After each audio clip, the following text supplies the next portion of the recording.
वो जब बढ़ जाए लो खड़ा होकर में दिख तो हो थोई ऐसे कि भीड़ ज्यादा बा जब भीड़ हैंगा हैंगा डोले ले लूं तो वो पीछे जे खड़ा बड़े वो आनंद में हो जाए हैं कैसे तले ने आनंद ले तरह तले उनका में दोसर कोनो आनंद थे कोले बार से आनंद ला ऐसे बैठ जाएगा बा गलती ना करिए कितना सुंदर धुन बजौले ऐलू त दीवा मार के जा मैया के आरती उतार के जा प्रसादी में लड्डू काढ़ के जा फल में केरा लेके जा तो जीवन भर फलहारे में रह जेबो पहले कहावत रहे कि बड़े पूत पिता के धर्म में आ खेती उपजे अपना कर में एक घड़ी कुछ चेंज हो गइल बा बढ़े पूत पिताजी से पीटल है आ खेती उपजे यूरिया छीटल है लड़का बाबूजी से पिटात नहीं खेनू क्या करता रे ट्यूशन पढ़ा जाओ स्कूल जो समय हो गइल बा एक आध फाइट नहीं खसा खात त लड़का बिगड़े लगता रह मोबाइल में फिल्म देखत रह होई देखो सनी देओल के हवे बॉर्डर डॉक्टर प्रमोद उपाध्याय जी पुरस्कार दिले बानी बार बार गोल लगता नहीं बाबू राजेश सिंह जी ब्रजेश शाह जी 26 भाग संख्या से जिला परिषद प्रत्याशी बनी जीता नहीं है पुरस्कार दिल बनी हार्दिक प्रणाम बा जिला परिषद 26 के भावी प्रत्याशी राजेश्वर यादव जी भी पुरस्कार दिल बनी हार्दिक प्रणाम बा तो सब पैसा देता नहीं अगर बाई चांस के नाम गलती बोला जाओ तो खिसियाए के नहीं खे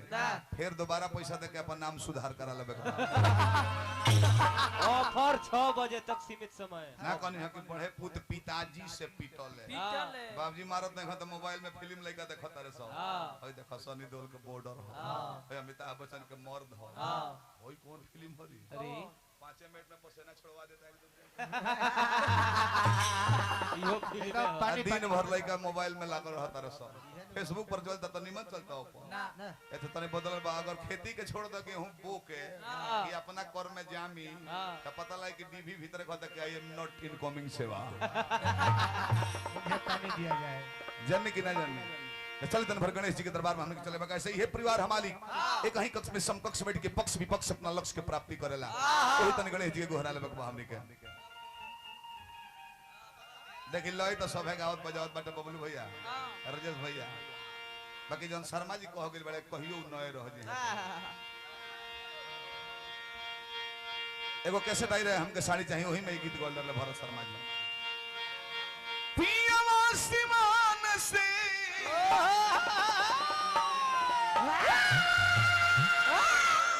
अरे अनहर भइले आई देवर तनी देही आप डाल दर जाई जबे सुनब तबे नया बा ए घरी के लय बताओ तनी टेम्पू से आ खंगार लियो शैम्पू से गुड़िया ई दुइयो दिन नहीं खे चलत तले पुरान हो जाता बिला जाता लई तो गौरी गणेश के अरे सुमिरन में बोलाई आई देवता आई आके लाज के बचाई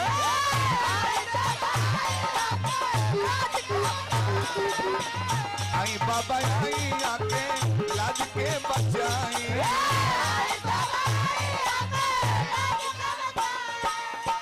गौरी गणेश के गौरी गणेश के सुमिरन में बुलाई आई देवता आई आके लाज के बचाई आई बाबा आई आके लाज के बचाई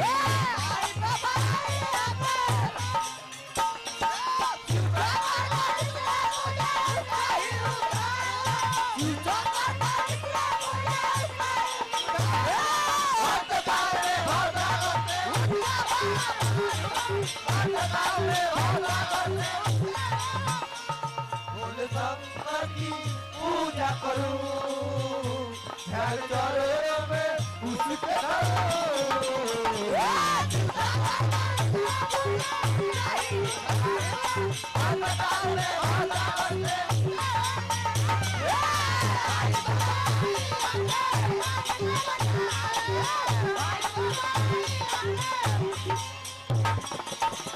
विवेक विवेक बाबू हमारे के पुरस्कार दे सैकड़ों रुपया संग संग हमारा डब्लू बाबा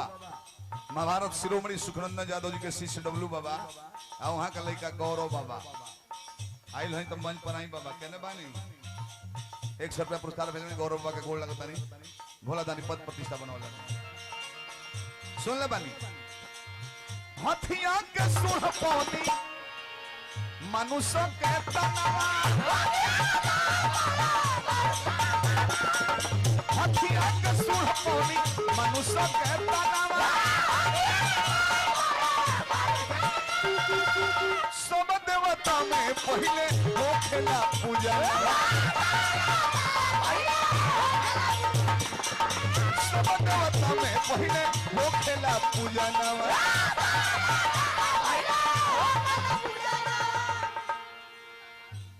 भोला जी पीता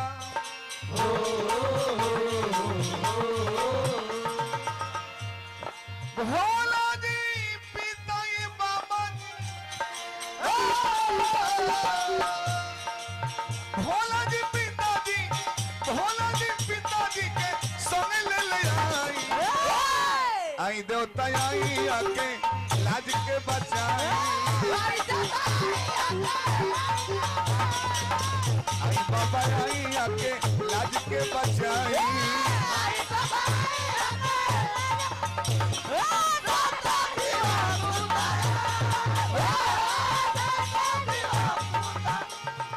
सत्यम शिवम सुंदरा सत्यम शिवम सुंदरा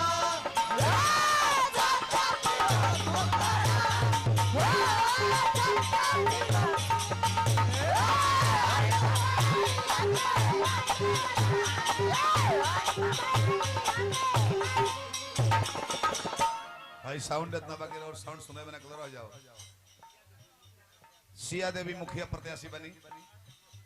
मोहम्मदपुर से बरस छाप पावे 7 नंबर पर बा देखी न हमने के प्रत्याशी जे पैसा देलन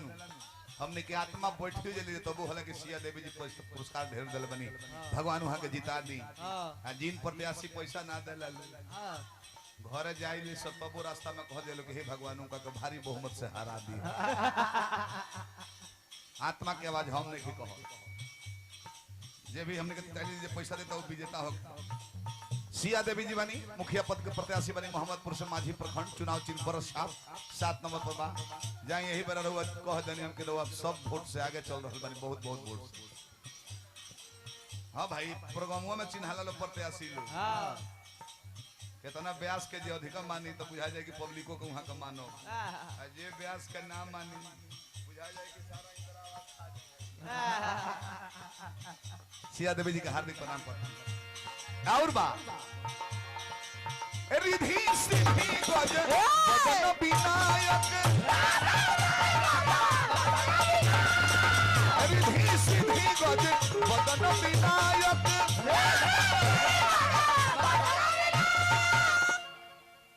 ये तो बहुत मेरी बात जय जवान जय किसान सबको देखा बारी बारी अब की बारी अवध बिहारी जिला परिषद क्षेत्र संख्या 26 सिसवन से कर्मठ ईमानदार विकासशील जिला परिषद प्रत्याशी और बिहारी गिरी जी बिहारी बाबा के गोल लगत नहीं भोला दानी बनौले रहे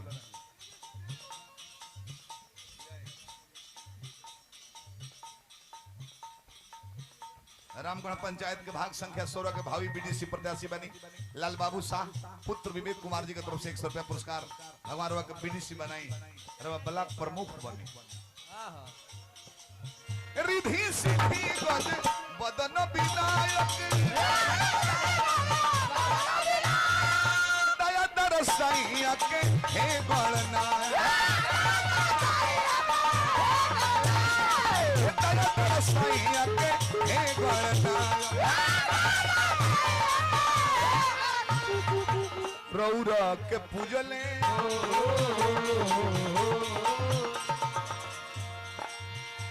रौरा के पूजले बाबा जी रौरा के पूजले गिरी जी गोसाई आई देवता आई आके लाज के बचाई आई बयाइया के लाज के बचा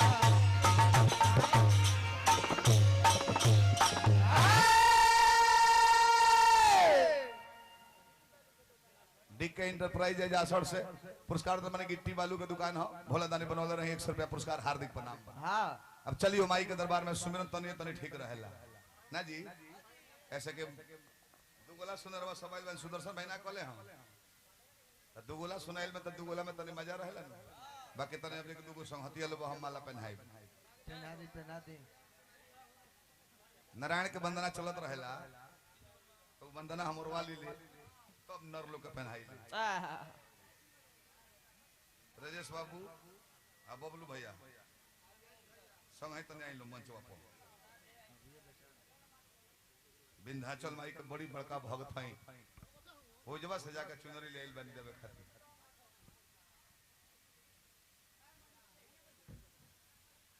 एक माला रवा के दे आई बबलू भैया सुदर्शन भाई माला दलल है एक माला हमरा राजेश बाबू गांव भर का मामा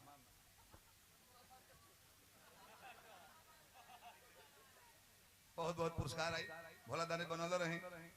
हमारा पवन यादव जी अरीठ छठ पूजा कमेटी के पिंटू सिंह जी मंच पर संग ही आई पिंटू भैया और पवन यादव जी